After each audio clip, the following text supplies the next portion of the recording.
Ladies and gentlemen, welcome to Habits of Holiness. This is Lucas, and today I want to talk to you guys about what Christians can learn from Steven Crowder about apologetics. And if you guys aren't familiar with Steven Crowder, he's the guy on YouTube that makes all of those change my mind videos. So he'll say, Trump is not a racist, change my mind. If you haven't seen these videos, they're really controversial enough where YouTube actually has stopped suggesting Steven Crowder to other people. So if you're looking next to your video and seeing what YouTube suggests, they will not suggest Steven Crowder. They also have stopped him being allowed to make money from his YouTube videos because they're too controversial. He's debating things often about President Trump. And while I don't necessarily agree with everything Steven Crowder says, I think that Christians can learn a lot about the way that he prepares his arguments and the way that he debates with people. And the reason why this is relevant is because the Bible tells Christians that we should actually be able to give a reason for why we believe what we believe. 1 Peter 3:15 says that every Christian should be able to give a reason for the hope that is in you and do so with gentleness and respect. Now, what this means is that every Christian should be able to explain to a non-Christian why they believe what they believe. And Steven Crowder, while I'm not sure if he's a Christian or not, I think he does a really good job at telling people why he believes what he believes. And the first reason for this is that Steven Crowder is always prepared with a logical and a reasonable explanation for why he believes what he believes. Now, this is relevant because I think a lot of Christians, they can tell people why they're a Christian, but often it's through a story or through a very feelings-based argument. And while this is legit and this is real, a non-Christian often won't react very well to something that's so effective. You want to give something logical, something reasonable, something that someone hears your reasoning, they can say, that totally makes sense, and you can't really disagree with it. Steven Crowder does a really good job at preparing his arguments in a very logical, very sound way so that anyone who hears it, they can totally understand why he believes what he believes. The second reason why I think Steven Crowder is a great example for apologetics is that he's already thought through people's rebuttals. When people debate with him, they try and change his mind. For the most part, when they give their points, he's got a binder full of information explaining why their point that he doesn't even know they're going to make is incorrect and why he disagrees. Because Steven Crowder, he spent the time researching these topics, why he believes Trump is not a racist, why he believes that male privilege does not exist, why he believes there are only two genders, etc. These very controversial hot topics. He's thought through people's counter-arguments and he has countered them in advance. And I think that Christians don't really do this. I think that every Christian should think through why an atheist does not think Christianity is legit.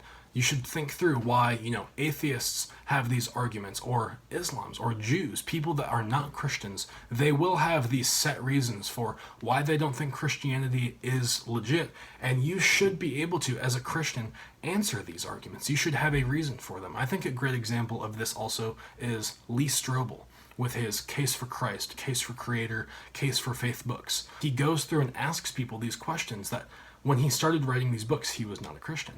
And so he was asking these hot button questions of, what about this? What about this? Getting these answers. And I think that's a great example. Another example is Answers in Genesis.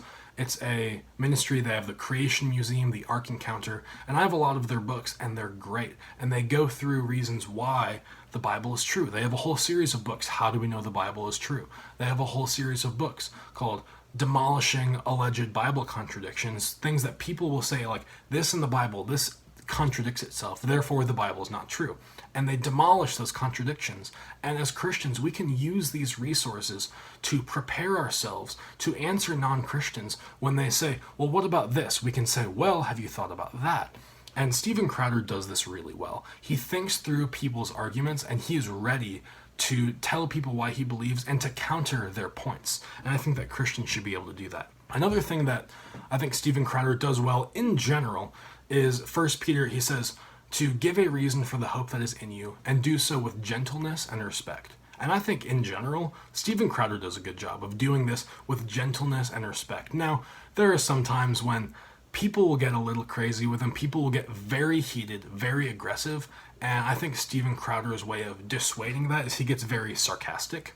And this can be disrespectful. And while you're debating Trump, I think that a lot of people will treat sarcasm and they'll laugh about it because it's not that important necessarily. But when you're talking about salvation, when you're talking about religion, that's something that's very core to people's identities. And if you get sarcastic with them, they'll turn you off immediately and it will completely ruin any chance you have of them listening to why you're a Christian. So don't be sarcastic, be very gentle, be respectful. Another way that Steven Crowder does this really well is that he listens. His whole series is called Change My Mind, and he tells people his case and says, tell me what you believe, and I'm open to you changing my mind.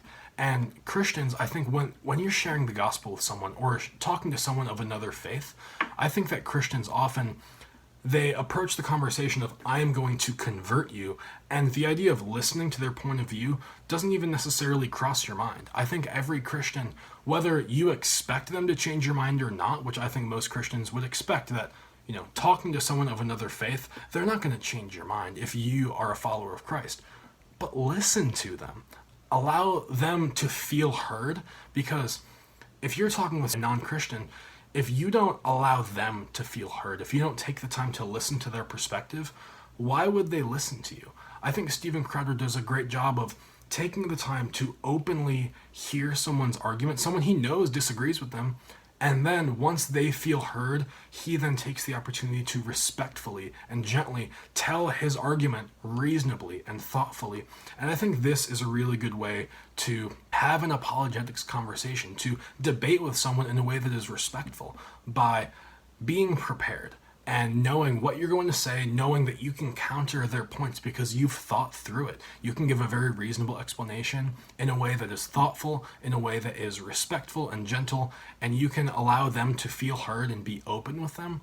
I think that following this example that Steven Crowder gives, Christians can do a much better job of defending the faith and giving a reason for our hope in Jesus Christ in a way that is respectful, in a way that is gentle, and in a way that people can respond to. My name is Lucas Hagen with Habits of Holiness. Thank you so much for watching.